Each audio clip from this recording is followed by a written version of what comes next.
In this episode, we focus on how to turn a pile of good security ideas into a strategic roadmap that actually gets executed, delivers value, and builds momentum over time. A roadmap is not just a list of projects, and it is not a calendar filled with optimistic promises. It is a sequencing plan that matches improvements to real capacity, connects them to mission outcomes, and orders them so early work makes later work easier. The phrase sequences wins and impact is important because security programs succeed when they can show progress quickly while also making meaningful long-term improvements that reduce serious risk. If you only chase big long-term projects, stakeholders lose patience and teams feel no relief. If you only chase quick wins, the program looks busy but never becomes stronger. A strategic roadmap balances those forces by deliberately choosing what comes first, what comes next, and what is saved for later, with clear reasons for every choice. For beginners, the key is to see a roadmap as a decision tool that keeps a program coherent, prevents random work, and helps everyone understand how security is improving step by step. Before we continue, a quick note. This audio course is a companion to our course companion books. The first book is about the exam and provides detailed information on how to pass it best. The second book is a Kindle-only ebook that contains 1,000 flashcards that can be used on your mobile device or Kindle. Check them both out at cyber.author.me in the Bare Metal Study Guide series. The first building block of a roadmap is clarity about what the organization is trying to protect and why, because sequencing without purpose becomes a guessing game. Mission-critical services and mission-critical data should guide roadmap priorities, since disruptions or exposures in those areas usually cause the greatest harm. Risk realities also matter because the most urgent improvements are often those that address the most plausible high-impact threats in your environment. A roadmap should therefore reflect both value and vulnerability, meaning the assets that matter and the weaknesses that could realistically be exploited or cause failure. This is why roadmaps often start from assessment outputs like capability gaps, incident patterns, and audit findings. Beginners should remember that a roadmap is not created by starting with favorite controls. It is created by starting with mission and risk, and then choosing the controls that reduce those risks in practical ways. When mission and risk lead, the roadmap makes sense even to people who are not security experts because they can see the connection to business outcomes. Once you have priorities, you need to translate them into initiatives that are specific enough to execute, but broad enough to represent meaningful outcomes. An initiative might be improving access governance for privileged accounts, strengthening recovery readiness for critical services, standardizing logging for critical systems, or improving vendor risk management.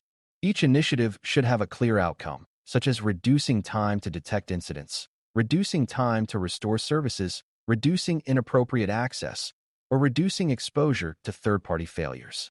The roadmap is where you decide which initiatives deserve attention and in what order.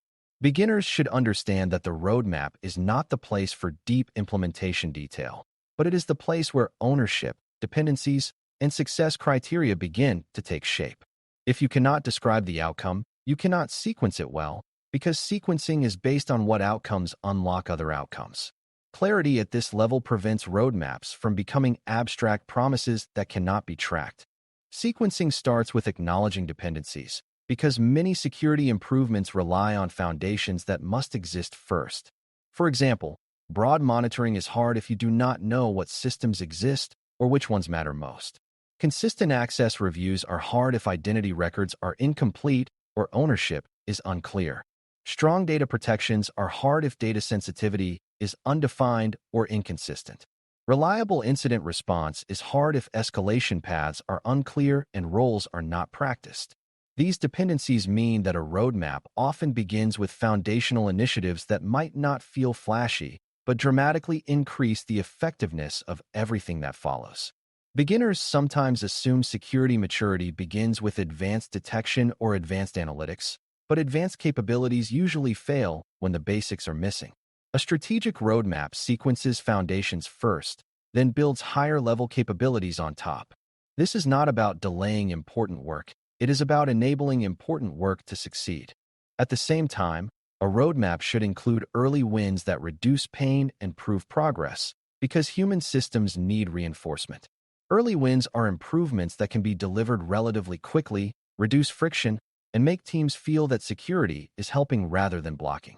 Early wins might include clarifying ownership for key decisions, simplifying an approval path, improving communications so policy changes are understood, or addressing a recurring misconfiguration pattern through better standards and guidance. The key is that early wins should still connect to meaningful risk reduction, not just cosmetic changes.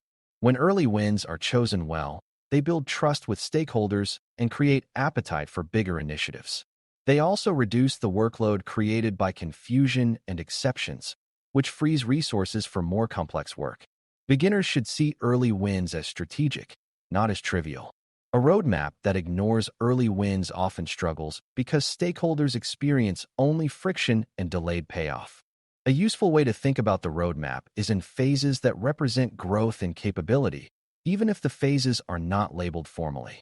Early phases tend to focus on visibility and control basics, like asset awareness, identity hygiene, and clear governance for critical decisions. Middle phases tend to focus on reliability and consistency, like standardized logging for critical systems, practiced response routines, and tested recovery procedures. Later phases tend to focus on optimization, like automation, continuous measurement, and advanced analytics that improve speed and accuracy. This phased thinking helps ensure you are not trying to optimize something that is not yet stable. For beginners, it is important to understand that optimization is not the first step. Stability is the first step. Stability means the organization can perform essential actions consistently, and once that is true, you can make those actions faster and more efficient. When you sequence in this way, the roadmap becomes a logical progression rather than a random set of initiatives. Resource calibration is another essential part of sequencing because even the best order can fail if it exceeds capacity. A roadmap should account for staffing, skills, training time, and change adoption capacity across the organization, not just within the security team. If a roadmap stacks too many changes into a short period, teams will resist or will adopt superficially, and superficial adoption does not reduce risk.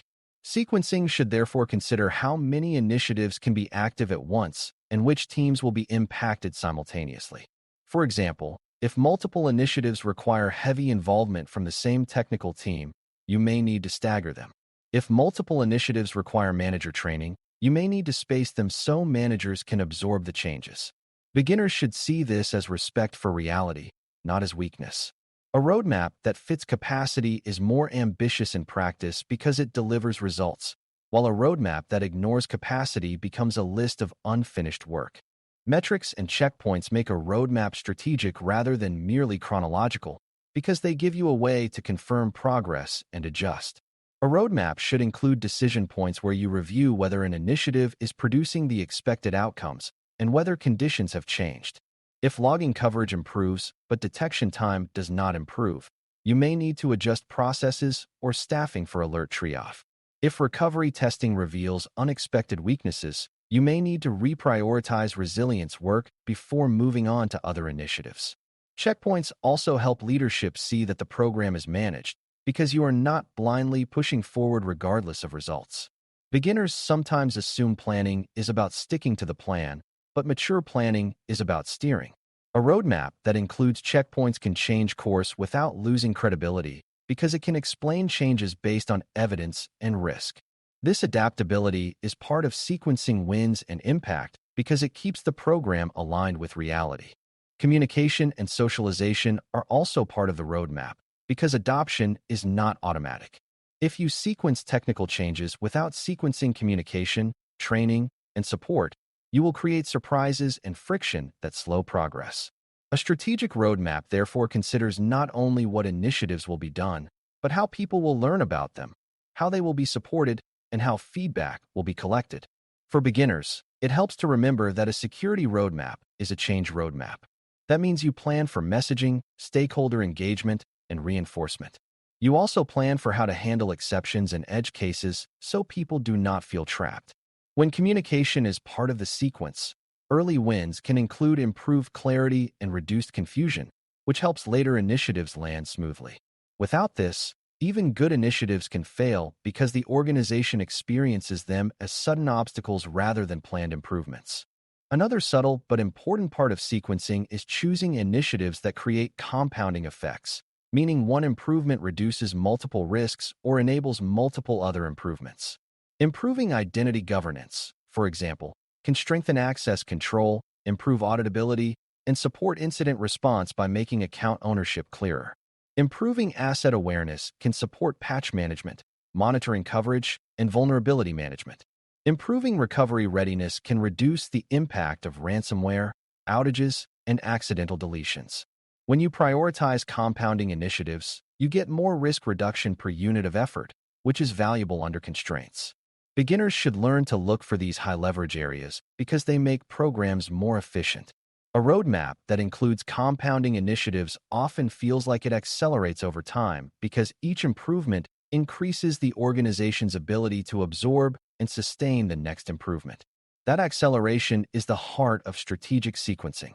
It is also important to anticipate and manage organizational friction, because friction can derail sequencing even when dependencies and resources are considered.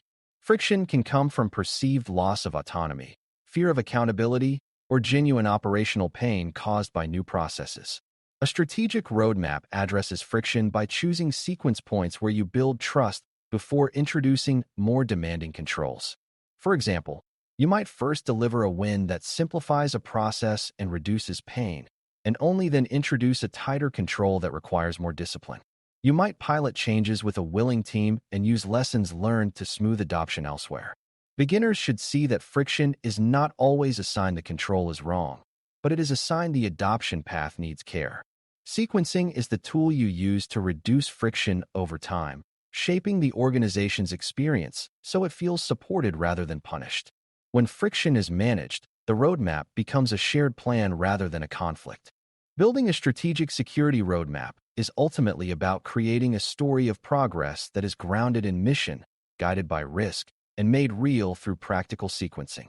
The roadmap sequences wins by delivering early improvements that reduce pain and show momentum, and it sequences impact by building foundations, then consistent capabilities, then optimization and maturity.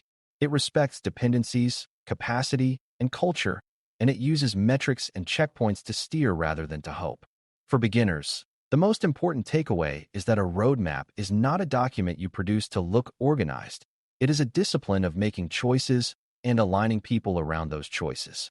When done well, it creates confidence because stakeholders can see where you are going, why you chose that path, and how you will know you are succeeding. Over time, a strategic roadmap turns security from reactive work into a managed program that gets stronger each cycle. That is what it means to sequence wins and impact. You deliver value now while building the capabilities that protect the organization for the long term. Thanks for listening. For more audio courses, daily newsletters, and more, please visit DailyCyber.News.